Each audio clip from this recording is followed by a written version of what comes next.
Model court दादू में, और आज हम आए थे समाज पे। और आज जब हम कोर्ट में गए और honourable chief justice Sindh high court ने ये नोटिस लिया है और उन्होंने कहा है कि आप केस को जल्द से जल्द जो है उसका फैसला दें और केस चलाएं। तो आज सरदारों की तरफ से, उनके लॉयर्स की तरफ से ये एक क्लेम एक्सक्यूज़ आ गया कि हमारे नॉलेज में ये चीज़ नहीं। तो जज साहब ने यही कहा कि आप थोड़ा टाइम ले लें और अभी आप पढ़ लें, क्योंकि जस्ट डायरेक्शंस तो यही है। आप भी आते हैं केस चलाने, ये भी आते हैं केस चलाने, फैसला लेने आते हैं आप लोग। तो डायरेक्शंस तो सिंपल हैं, कोई आपके अगेंस्ट तो फैसला नहीं आया।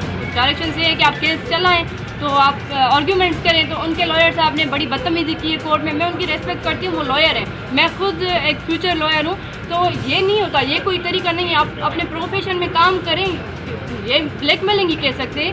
हमारे सामने कंप्लेनेंट्स के सामने खड़े होकर इतनी चीख कर चिल्लाकर जज साहब से बात करना हम क्या समझें। और chief justice Sindh high court से मैं रिक्वेस्ट करती हूँ, सर काइंडली इस चीज़ पे आप नोटिस लें। आपने ये नोटिस लिया है कि केस चलाएं, तो वो जो है अदर पार्टी जो है वो केस नहीं चलाना चाह रही, ये मिसयूज़ ऑफ बेल कर रहे हैं। कोर्ट में खड़े होकर ये आपस में बातें करना, कोर्ट में सेल्फीज निकालना, 2-2, 3-3 ये लोग लेके आते हैं, ये कोई कोर्ट का डेकोरम नहीं होता। ये ऐसे जो कर रहे हैं तो इनकी बेल कैंसिल की जाए, इन्हें सज़ा दी जाए, ये कातिल हैं।